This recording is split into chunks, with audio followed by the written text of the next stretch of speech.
So this one is object from entries. So we've done object, like turning an object into entries. As a quick review, an entry is just a term that we use for a tuple, the first value of which is the key and the second value of which is the value. But since we're talking about TypeScript, the values can be any TypeScript type, including unions. So for locations, I always like to just look at it. For locations, the actual value is a union of a string array or null. So that's fine. It doesn't matter. However we want to do it, it should kind of just consider that to be one little chunk, and we just kind of put it in a little box.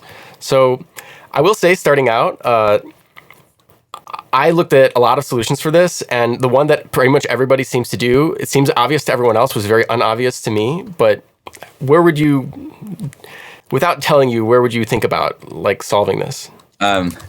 Well, I guess given the discussion we just had on the previous one, like this function is basically objectify that we just talked about before. Pull it in if you like. I'm happy to try anything. Yeah. Yeah. So So this is the objectify function. So the idea is that this takes a union of key value pairs. So let's say this is, u value is a date. And this will turn it back into an object. So there you go. So I guess the only difference between this and object from entries is that object from entries uses tuples, whereas this uses named like KV pairs. So I guess my first thought would be to just write another helper that converts from the tuples to these KV pairs. So maybe tuple to KV. So I guess I would take advantage of conditional types distributing over unions. So I guess, what would this you just be? Do t extends t or something, I think. Yeah. If you want to grab the head and tail. Yeah. Okay. Yeah. And then, then we would do like, map this to k and v, and then, otherwise it doesn't really matter. So yeah, let's see, see what we get for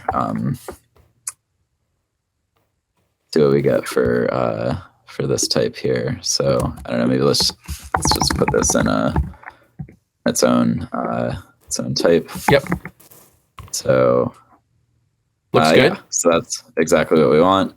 So I think in that case we can make this objectify tuple to KV of t. This is it's complaining that it wants to know that this extends a KV pair. So we can just do the trick that. Where did property key come into the? Property key is here. There we go. There we go. And great. I'll test fast. Did that work? Yeah, it works. Voila! Amazing. So I guess that's only like an obvious solution if you have this objectify function already. Well, let me show you. Let me show you the one that everyone seems to come naturally. What? Can I guess? Sure. Go ahead. Sorry. Yeah.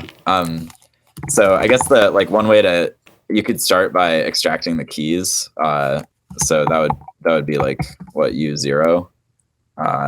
Yep. And then we can map over that, right?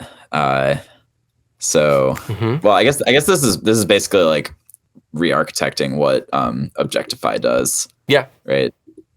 So that would be one way, right? Like we could do k and u0, and that will give us each of the keys, and then we could extract the tuples where the first element is assignable to whichever key we're looking at. So I'm going to show you, I'm going to throw out a bunch yeah. of different answers. You tell me which one is closest to what you're thinking. So here's one, so let me comment the one above. This is the one, so they all pass. This is the one that seems most obvious. This should really be property key, I suppose, but still passes with that. And here it is. I mean, we're remapping the values to the first element of K. And then we're putting the second element of K, the index 1, right in there in the value. Oh yeah, that makes a lot of sense. Yep. And I'll ask you. I could not understand how this works at first. Like, how does this do anything more than the very first thing? Like, because the K and T in a map type, like usually this in is it's like a union of, it's almost always a union of string literals, right? But there's nothing that requires that to be true, right? And so in this case, like I think what's making this hard to understand is that like this, calling this K is maybe misleading. It's actually like key value, right? So each like T is this union of tuples, and so as you're mapping over it, KV gets set to each possible part of the union, and each part of the union is like a tuple, a key value tuple, and so so we're going over each key value pair, and the key part is KV0 and the value part is KV1. So yeah, that's exactly nice. That was a way better explanation than I would have come up with. Yeah, I thank you for so much for explaining that. It is a little misleading, isn't it? Most people put K or P there or something. Let me show you. Okay, so I told you there are a bunch of alternatives. Here's another one. Very similar. Again, it's probably better. I always harp about this, like if you can get away with putting property key or unknown or something like that instead. Why does it fail? What's failing? Does this not work? Object from entries. Okay, maybe this is a nope. This one doesn't. Why doesn't this one work? The key of doesn't make sense, does it? Or the key of T would be like what would key of T be in this case? I guess it would just need to be like 0 or 1. Okay. Right. Like we do type K equals key of U. Oh God. It's got everything in there, number and it's all the array methods. Yeah. I think what they did is they manually removed those from being present when you do it in this sort of context. That's why the map types for arrays works. It's been a while since I read the PR on that, but that was the okay. We'll count that one as a mulligan. I'm not sure what's going on with that one. We have too many to get through though. This one is very similar. It's checking the value. It's grabbing out the value like. This is the way I was thinking of doing it with a map type. Yep. Yeah. Okay. So we're like T0. This is like K equals T0, or I think I called it U. This is just all the possible keys, right? Yep. And name, age, locations. So here with this, with the T extends K any, we're just extracting the part of the union that like the relevant part for that key. So it wouldn't work right if you did this. Is that no? That's right, because that would make each. Well, I mean, it'd be interesting to look at what that does, right? Okay. So yeah, if we just make it T1, so now so object from entries U. Oh, so, it's a union at the end of all of the values. Exactly. Yep, okay. Because we're not extracting the value for the particular key that we care about. So we still need to do that. Right. It's kind of it feels kind of inefficient, right? Because like it feels like a n squared loop, right? Like the in the mapped in the for the K in T0, like that's one loop, and then for each of those you're doing another loop to filter the union. So that feels a little inefficient. Like I would probably I'd say that that's a reason to prefer this Other style. this first style that we looked at. The Objectify solution has that same problem too. It's just kind of hidden inside the Implementation. inside the generic.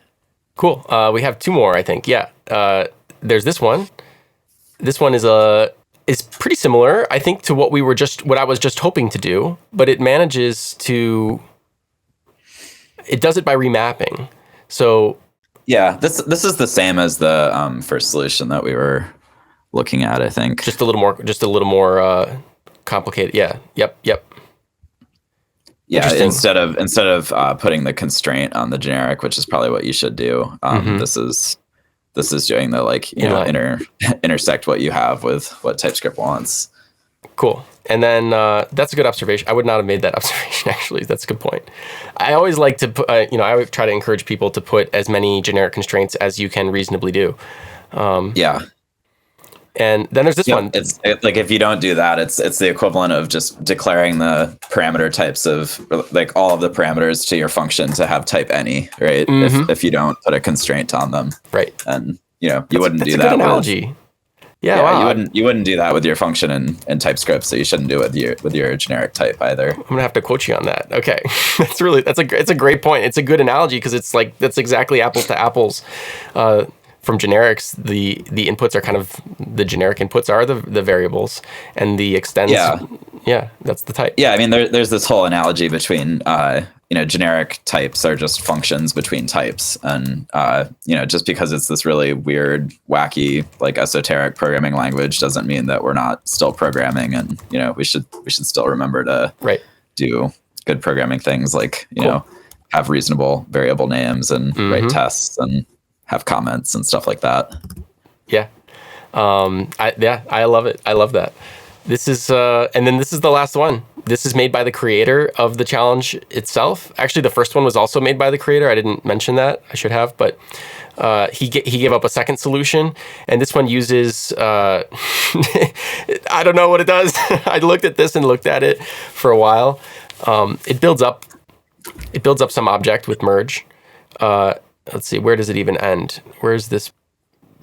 Oh, it ends up there. So it builds up this function, and then we use an extends block to infer out u meaning the intersection it's going to end up being of all of the things here. Well, those things there are the distributed keys or distributed bits of the union, just like we've seen in the first example. So I don't know. What do you think? Did I explain it right? Yeah. This is a little crazy. Is this doing this looks kind of like the that sort of infamous like union to intersection conversion. It looks like it's maybe doing something like that. Like this is I'm guessing that this is maybe, yeah. I think you're actually spot on. So I'm because I have them all handy. Here is the union to intersection solution, and wouldn't you know it, they're like spitting image of each other. Yeah. So I think this thing I have. I don't know if you can see what I have highlighted here, but I think that must wind up being a union of the that's probably a union of objects that have like one property. Yes. And then it's intersecting all of those. And then we do merge at the end to turn that intersection into a like flat object. Yeah, just to like pretty it up a little bit. Yep. But yeah, I think this solution is crazy. Don't do this at home, kids. I agree with you. I bet this person agrees too. A lot of times you see people put up things and they sometimes will even say like, this is absolutely ridiculous, but I had fun writing it, so here it is. Maybe this is one of those. Cool. All right, let's keep going.